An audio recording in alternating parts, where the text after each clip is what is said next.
Welcome to Wealth Hustle 247 podcast, your trusted guide to financial literacy, business innovation, and entrepreneurial success. Learn how to grow your wealth, make informed decisions, and turn your ideas into profitable ventures.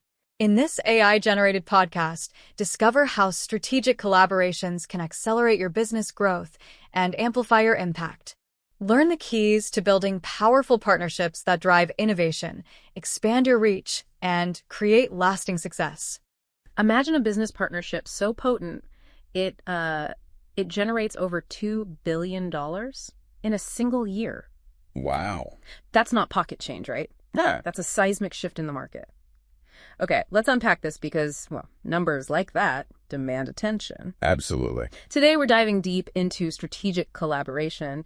And forget, just casual alliances. We're talking about intentional, structured, and crucially, long-term partnerships between organizations, all driven by shared ambitions and mutual advantages. Exactly. We've been looking at this really thought-provoking paper that highlights how these deliberate alliances, while they function as powerful catalysts for business expansion. Okay. Our aim today is really to pull out the essential insights so you can truly understand the mechanics and, maybe more importantly, the strategic imperative of these collaborations. Right. Without getting totally lost in, all the corporate jargon. So we know strategic collaboration involves mutual benefit, clear goals, shared resources, formal agreements, all that. But for you listening, how is this fundamentally different from just, say, outsourcing a task to a vendor? Yeah, that's a really crucial point to clarify. Transactional relationships, like hiring a vendor, they tend to be short-term. Right. Task-based. Focused on a specific exchange. Sure. Goods or services for a fee, basically. Strategic collaborations, though, they're about co-creating something bigger, something larger than the sum of the parts. Okay. They involve a much deeper level of integration and, importantly, a shared commitment to the long-term success of the whole thing. Both sides are really invested in the outcome. Right. So it's less about just a transaction and much more about a shared journey. Yeah. Towards a really significant strategic goal. Precisely. Now, the paper really emphasizes some compelling reasons why businesses do this. Let's maybe kick off with a core driver for many, Sure. Expanding their market reach. Definitely. And what's particularly insightful here is how collaboration can be the key, really, to unlocking markets that might otherwise just be inaccessible. By joining forces, companies can leverage each other's established networks, gain entry to entirely new customer groups, new regions, or even totally new sectors. So the partner choice is critical then. Oh, absolutely. The strategic choice of partner dictates the scale, the nature of that expansion. It's fundamental. And the paper gives us that prime example, Starbucks and PepsiCo, the ready-to-drink coffee market. Classic example. Starbucks obviously had the coffee know-how. PepsiCo had the distribution muscle. You combine those and bam, 2022, over $2 billion in revenue. Yeah. So for you thinking about market entry, that wasn't just a small bump. It was creating like a dominant market presence almost overnight. It really was. What underlying market trends do you think they were really tapping into with that specific pairing beyond the obvious synergy? Well, that's a great question. I think beyond just the obvious fit, they were really capitalizing on that increasing consumer demand for convenience, right? On the go. On the go versions of brands they already knew and trusted. Starbucks brought the premium coffee image, that cachet. Right. And PepsiCo provided that, ubiquitous distribution network to meet the demand right where consumers already were shopping. So the strategic risk was maybe lower than it looked? I think so. Yeah. Relatively low for both, really. Yeah. They were leveraging existing core competencies, but in a really complementary way. That makes a lot of sense. Yeah, it wasn't a huge leap into the dark for either of them. Not at all. Now, beyond just reaching more customers, collaboration also allows for pooling resources and expertise. Absolutely. Just think about the combined power you get from shared talent, infrastructure, technology, even financial capital. Yeah. Why invest heavily in developing something totally from scratch if a potential partner already has a significant, valuable piece of that puzzle? This isn't just about efficiency, though. It's about accessing capabilities you might just not have otherwise. It's like saying, okay, your specialized R&D team plus our advanced manufacturing, maybe we can create a breakthrough product neither of us could manage solo. Exactly that kind of thinking. And this naturally leads us to another key benefit, accelerating innovation. The paper talks about the cross-pollination of ideas, which I find particularly evocative. It really does capture that dynamic synergy, doesn't it, when diverse perspectives and skill sets come together.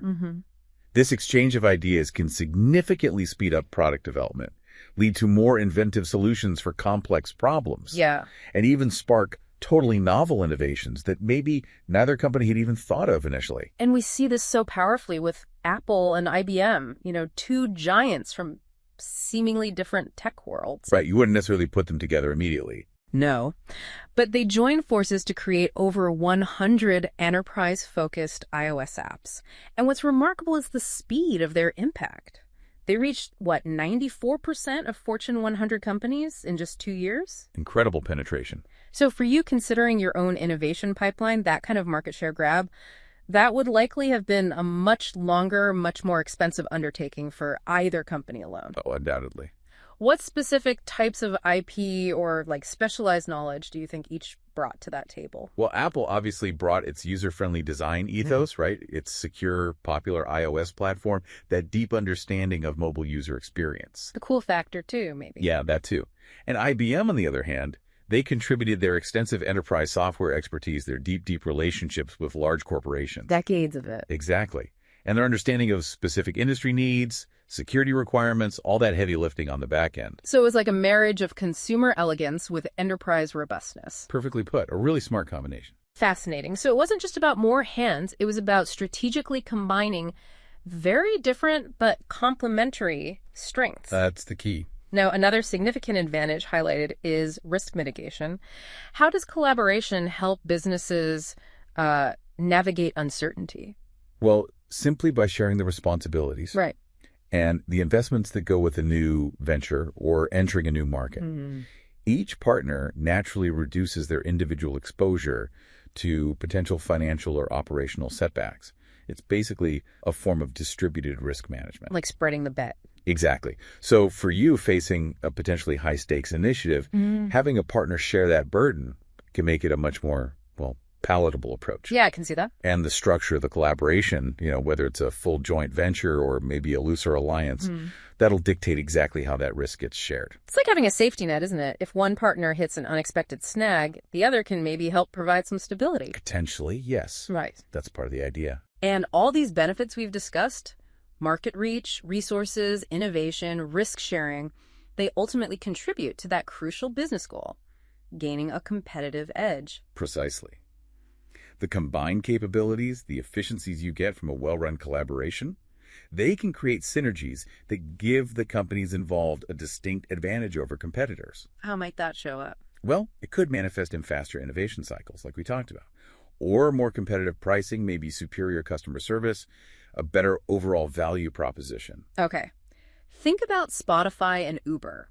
Now, we might not have exact user retention numbers directly tied to their integration. True, those can be hard to isolate. But the ability for Uber riders to control their Spotify playlists within the Uber app, that undeniably enhanced the customer experience. Oh, for sure. It's a nice touch. For you as a consumer, it's maybe a small thing, but it's a significant added value.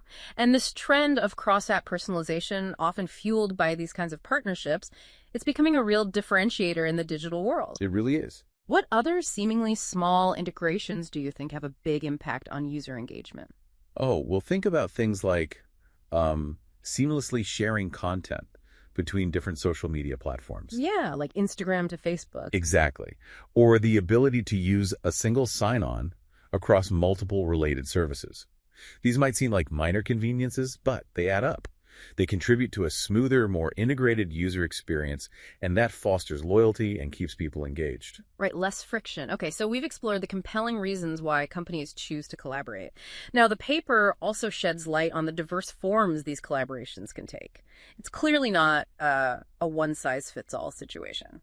Absolutely not. The specific structure is heavily influenced by the unique goals of the partnership and, the nature of the companies involved. So what are some common types? Well, you see joint ventures, where the partners actually create an entirely new, separate legal entity for a specific purpose. Okay, a whole new company. Pretty much. Then there are equity partnerships, where one company takes an ownership stake in another. That usually signals a deeper, longer-term commitment and alignment. With implications for control, I imagine. Definitely. Control, influence, how profits are shared, all of that. We also have distribution alliances, which I guess, like the name suggests, are mainly about leveraging a partner's sales channels. Exactly. Using their existing network to reach a wider audience. We saw that clearly with Starbucks and PepsiCo. All right. And then you've got licensing and franchising agreements. That's more about granting another party the right to use your intellectual property, your brand, maybe your business model, for mutual benefit. Like fast food chains. Classic example. And finally, technology partnerships.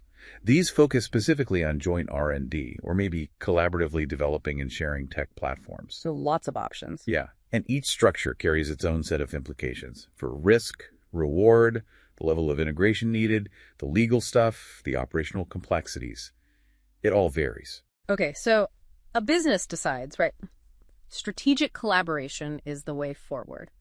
What are the, non-negotiables? What makes these partnerships actually work? The paper outlines some critical success factors. Right. This is where the rubber meets the road, so to speak, where strategic intent meets operational execution. Okay. And the absolute foundation, really, of any successful collaboration is a deeply shared vision and compatible values between the partners. Alignment is key. Totally key. Both organizations need to be fundamentally aligned on the long-term goals, and they need to operate with similar ethical principles. If you've got big discrepancies there, big friction, it can ultimately just undermine the whole partnership. And clear communication seems paramount too.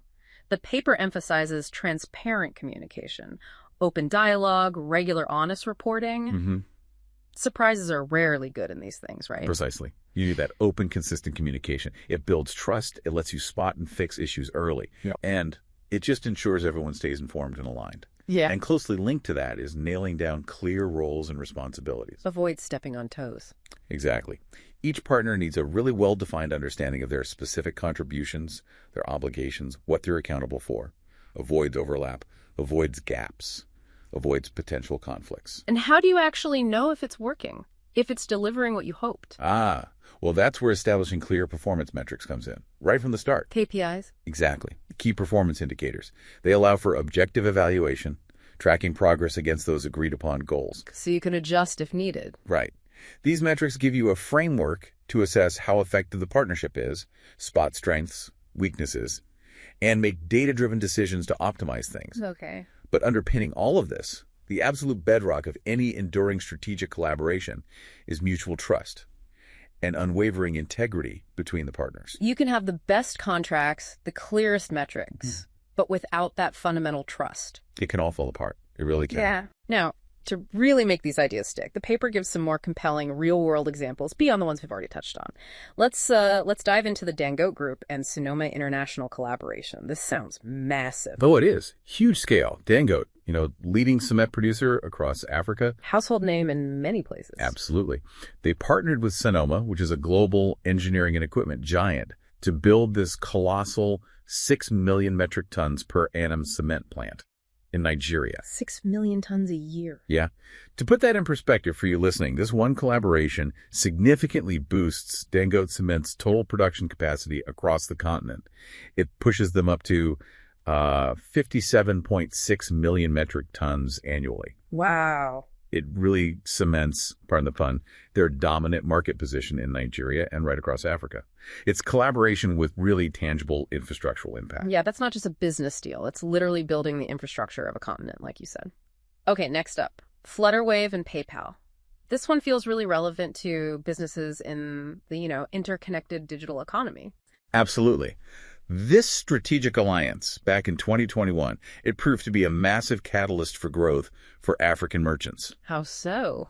Well, by integrating with PayPal, Flutterwave basically gave these businesses access to PayPal's enormous global network. We're talking over 377 million active users worldwide. Suddenly opening up the world market. Dramatically expanding their potential international customer base, exactly. And the results? They really speak for themselves. Flutterwave's processing volume just surged over $9 billion across 140 million transactions. It's incredible growth. It's a super clear demonstration of how strategic collaboration can just unlock global market access. It really hammers home how these partnerships can just dismantle geographical barriers, especially online. Mhm. And speaking of breaking down barriers, the collaboration between MTN Nigeria and Lumos, this one is really noteworthy for its social impact, isn't it? It really is. What's truly compelling here is the innovative approach they took to tackling energy poverty. A huge issue. Huge. Providing solar-powered electricity to off-grid households in Nigeria by leveraging MTN's huge mobile network infrastructure. Right, they already have the reach. Exactly. And implementing this clever pay-as-you-go model using mobile payments, they've brought affordable clean energy to over 1 million Nigerians. That's It amazing. really exemplifies how strategic collaborations can effectively address critical societal needs while also achieving business objectives. It creates this powerful shared value. It's a fantastic illustration of a partnership where business success and positive social impact are just like intrinsically linked. Couldn't agree more. Okay, finally, let's look at Access Bank and Coronation Insurance. This one aims to tackle a specific challenge for SMEs, small and medium-sized enterprises in Nigeria. Yeah, this bank assurance partnership, as they call it. Right. It's strategically designed to address that alarmingly low insurance penetration rate among Nigerian SMEs. It's less than 0.5%, Less than 0.5% compared to what globally? compared to a global average of around 54%. It's a stark difference. Wow, okay. So by bundling insurance products with Access Bank's existing financial services, things businesses already use. Making it easier or more accessible. Exactly. They aim to enhance the financial security, the resilience of these businesses, which are just crucial drivers of economic growth in Nigeria. So it addresses a market need and helps de-risk a vital part of the economy. Precisely. A very targeted, strategic move. So we've seen how these collaborations are driving not just market expansion and innovation, but also tackling fundamental social and economic issues in really diverse ways. Yeah, the scope is impressive. The paper also briefly touches on the evolving role of technology in making all this happen. Right. And what's particularly interesting now is how digital platforms and tools are making forming, running, and scaling these collaborations just more seamless, more efficient than ever before. How so? What kind of tools? Well, think about shared cloud platforms, right? Enabling real-time data sharing, project management across companies. Think about API integrations. Connecting different software? Exactly. Letting disparate systems talk to each other, exchange data effortlessly, and even emerging tech like blockchain, which could potentially enhance trust and security in sharing sensitive data. Any specific examples? Sure. Things like the integrations between Google Cloud and SAP for better data analytics, or how Microsoft Teams integrates with various CRM systems to streamline workflows. Those are prime examples of tech-enabling collaboration happening right now. It's almost like the digital infrastructure itself is providing the connective tissue, making these alliances easier to form and manage. That's a great way to put it. It lowers the friction. Now, while we've really highlighted the upsides, the benefits, it's important to acknowledge collaborations aren't always smooth sailing. The paper does touch on potential challenges. Yes, and that's a crucial dose of realism. A balanced perspective is needed. While the potential rewards are huge, these partnerships definitely come with their own inherent risks and complexities. Like what? Well, cultural differences between organizations, especially in cross-border deals, can lead to misunderstandings, friction, Different ways of working. different communication styles, decision-making processes. Yeah. Protecting intellectual property that requires really careful thought and strong legal frameworks. Always tricky. Always. Yeah. Imbalances, too. If one partner isn't pulling their weight or doesn't feel the commitment is equal, that can breed resentment, instability, Sure. and just involving multiple stakeholders inevitably makes decision-making more complex, potentially slower. So it's not just about picking the right partner. It's also about managing the relationship effectively day to day. Absolutely. The paper rightly emphasizes needing strong governance structures, clear legal agreements, and, like we said before, that consistent, transparent communication to proactively manage these risks. Got it. Diligence is key. Exactly. Proactive planning, really thorough due diligence when selecting partners, and just ongoing attention to these potential pitfalls that's vital for the long-term success of any strategic collaboration. Okay, so to kind of wrap this all up for you listening, it seems clear that strategic collaborations are way more than just, tactical operational tweaks. Oh, much more. They represent really powerful, often transformative growth strategies, especially in today's, dynamic and interconnected global market. Absolutely. We've explored how they can unlock new markets, speed up innovation, provide access to vital resources and expertise, Right. and even act as a way to mitigate business risks. And the sheer variety of forms they can take gives businesses a flexible toolkit to address a whole range of strategic goals. And the examples really brought it home. Yeah, those real-world examples we discussed vividly illustrate the profound impact these alliances can have across different industries and even, as we saw, on societal well-being. So as you reflect on our discussion today, think about the examples we've unpacked. What unexpected collaborations might pop up in your own industry or in sectors you follow closely? What seemingly, unrelated companies could potentially create significant synergistic value if they join forces? It really prompts you to consider that stronger together principle in a much broader, more strategic light, doesn't it? That's it for today's episode of Wealth Hustle 247. Be sure to follow, like, comment, and share with others. Keep pushing toward your goals, and we'll see you in the next episode.